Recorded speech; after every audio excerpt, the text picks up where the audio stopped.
ये वीडियो मैं उन बच्चों के लिए बना रहा हूँ या उन कैंडिडेट्स के लिए बना रहा हूँ जो इस चक्कर में रहते हैं ना कि सस्ते के चक्कर में, मतलब हमको अपने को पैकेज भी करवाना है, सस्ते में करवाना है, मतलब सस्ते में काम करवाना है। उनके लिए ये मैं बता रहा हूँ। एक बच्चा हमारे पास आया था 3 महीने पहले, जिसने हमसे सिंगापुर का पैकेज करवाया था। उसने सारी चीज़ें हमसे इंक्लूड करवाई थी, जो भी सर्विसेज होते हैं हमारी पेड सर्विस जो भी थी वो भी उसने इंक्लूड करवा के पैकेज बनवाया।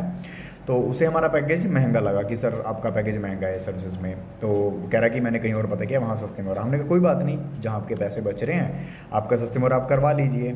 अब आप ये देखो कि जितने का हमारा पैकेज बना था, ठीक है, उससे 1,20,000 रुपये बच्चा एक्स्ट्रा दे के गया है। अब वो, क्योंकि जो पैकेज उसने बनवाया था उसमें उसके कंसल्टेंट ने सारी चीज़ें मेंशन नहीं की थी कि किन चीज़ों के कितने चार्जेस लगने वाले हैं, ठीक है। मतलब कि वो हिडन कॉस्ट थी। तो मतलब पैकेज आप, वही बात है, सस्ते के चक्कर में करवाते हो, फिर जब एजेंट है ना वो पैसे कहाँ से निकालता है, आपको झूठ बोल दिया कितने पैकेज करवा देंगे। अब वो जो हिडन कॉस्ट होती हैं जो आपको बताई ही नहीं जाती। और हमारे काम में क्या है कि हम ट्रांसपेरेंटली सारी चीज़ें बताते हैं, हमारे काम में टोटली ट्रांसपेरेंसी रहती है। तो उस बच्चे को मैं थोड़ा सा एक आइडिया दे देता हूँ कि वो, उस बच्चे ने इतने सारे पैसे किस हिसाब से दिए। टिकट जो आपकी होती है सिंगापुर के केस में बताता हूँ, वो होती है सिर्फ 8 से 12 हज़ार की, हद है कि 15 हज़ार की हो जाएगी। एजेंट ने उससे 40 हज़ार रुपये लिए, ठीक है।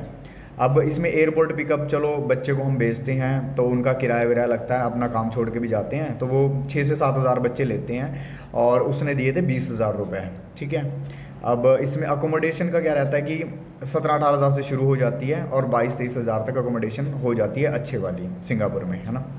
और बच्चे ने उस अकोमोडेशन के, उन्होंने बोला कि पहले महीने आपको 30 हज़ार रुपये देने पड़ेंगे, उसके बाद आपके 25 हज़ार रुपये हर महीने रहेंगे। फिर सिंगापुर में बनता है कि एस डी अराइवल कार्ड, जो कि अभी मलेशिया ने भी शुरू कर दिया है और आई थिंक थाईलैंड में भी शुरू हो चुका है।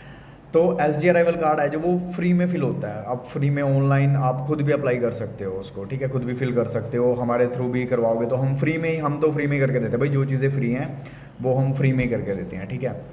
तो उस बंदे ने उस फ्री वाली चीज़ के 30 हज़ार रुपये बच्चे से एक्स्ट्रा ले लिए।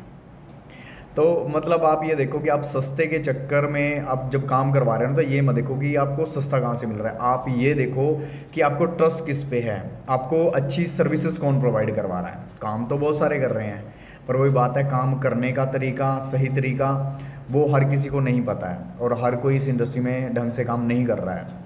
मोस्टली लोग बस लोगों को लूटने का जरिया बना लिए हैं, ठीक है। तो भाई, ये वीडियो मैंने अवेयरनेस के लिए ही बनाई थी, ताकि आप भी अगर अप्लाई कर रहे हो तो प्लीज़ इस चक्कर में अप्लाई मत करना कि हाँ मुझे यहाँ से सस्ता पड़ रहा है। आप बंदे की सर्विस देखो, आप बंदा देखो कैसा है कैसा नहीं है, ठीक है। उसके बाद ही अपना वीज़ा अप्लाई करवाओ, चाहे कहीं से भी करवाओ। तो मतलब आप ये देखो कि जितने का पैकेज हमने बनाया था उस बच्चे का, वो उस पैकेज से 1,20,000 रुपये उसने एक्स्ट्रा दिए हैं उस बच्चे ने। सिर्फ किस चक्कर में कि सामने वाले ने उसको झूठ पेल दिया जो भी, कि हाँ जस्ट मैंने इसका वीज़ा अप्लाई करना है इसलिए, तो झूठ बोल के बस उसको अपनी तरफ अट्रैक्ट कर लिया और बाद में उससे 1,20,000 रुपये एक्स्ट्रा निकाल लिए। तो यहाँ मुझे लगता है एजेंट की भी गलती नहीं है भाई। आजकल वही बात है ना, जैसा लोग दिखाते हैं खुद को, मीठी बातें करके आपका काम ले लेते हैं उसके बाद। तो मुझे नहीं लगता कि उस बंदे की गलती है, गलती उसकी है जो काम करवा रहा है। उसको पहले चीज़ें वेरीफाई करनी चाहिए कि कौन बंदा सही है, कौन ईमानदारी से काम कर रहा है, ट्रांसपेरेंसी के साथ कौन काम कर रहा है आपके साथ। तो सिर्फ पैसा मैटर नहीं करता, आप सर्विस कैसे ले रहे हो, जिनसे आप काम करवा रहे हो उनकी काम की क्वालिटी कैसी है, वो बहुत मैटर करती है। तो आप भी अगर पैकेज करवाने जा रहे हो सस्ते के चक्कर में, तो प्लीज़ इन चीज़ों का ध्यान रखिएगा। धन्यवाद।